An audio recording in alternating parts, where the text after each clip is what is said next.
اعوذ باللہ من الشیطان الرجیم، بسم اللہ الرحمن الرحیم۔ حضرت ابو ہریرہ رضی اللہ تعالیٰ عنہ کہتے ہیں کہ لوگ کہتے ہیں کہ ابو ہریرہ رضی اللہ تعالیٰ عنہ بہت حدیثیں بیان کرتے ہیں، اور میں کہتا ہوں کہ قرآن میں 2 آیتیں نہ ہوتی تو میں کوئی حدیث بیان نہ کرتا۔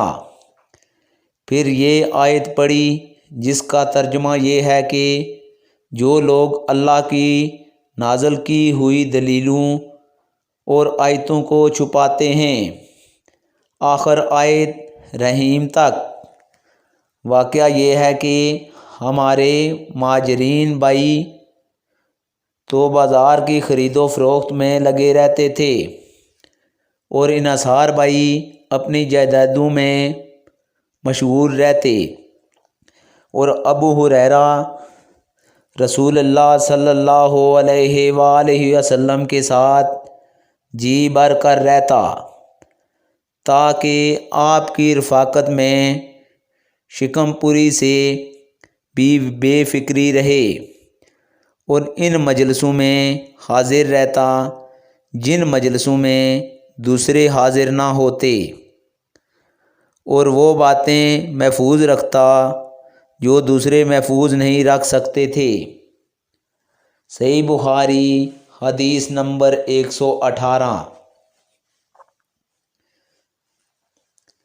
حضرت ابو ہریرہ رضی اللہ تعالیٰ عنہ نے عرض کیا، یا رسول اللہ، میں آپ صلی اللہ علیہ وآلہ وسلم سے بہت باتیں سنتا ہوں مگر بھول جاتا ہوں۔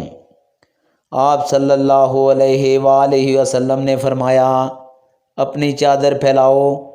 میں نے اپنی چادر پھیلائی۔ آپ صلی اللہ علیہ وآلہ وسلم نے اپنے دونوں ہاتھوں کی چلو بنائی اور میری چادر میں ڈال دی۔ فرمایا کہ چادر کو لپیٹ لو۔ میں نے چادر کو اپنے بدن پر لپیٹ لیا، پھر اس کے بعد میں کوئی چیز نہیں بھولا۔ صحیح بخاری حدیث نمبر 119۔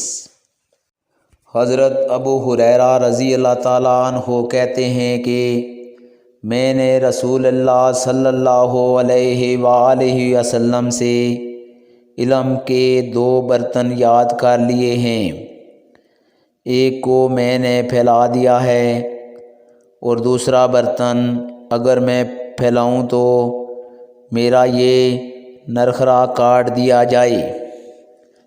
صحیح بخاری حدیث نمبر 120۔ نبی کریم صلی اللہ علیہ وآلہ وسلم نے حجۃ الوداع میں فرمایا کہ لوگوں کو بالکل خاموش کر دو تاکہ وہ خوف سن لیں۔ پھر فرمایا، لوگوں میرے بعد پھر کافر مت بن جانا کہ ایک دوسرے کی گردن مارنے لگو۔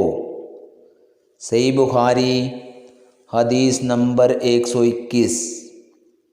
آج کی ویڈیو دوستو اتنی ہی، اگلی ویڈیو میں آپ لوگوں سے ملاقات ہوگی، تب تک کے لیے اجازت دیجیے۔ اللہ حافظ۔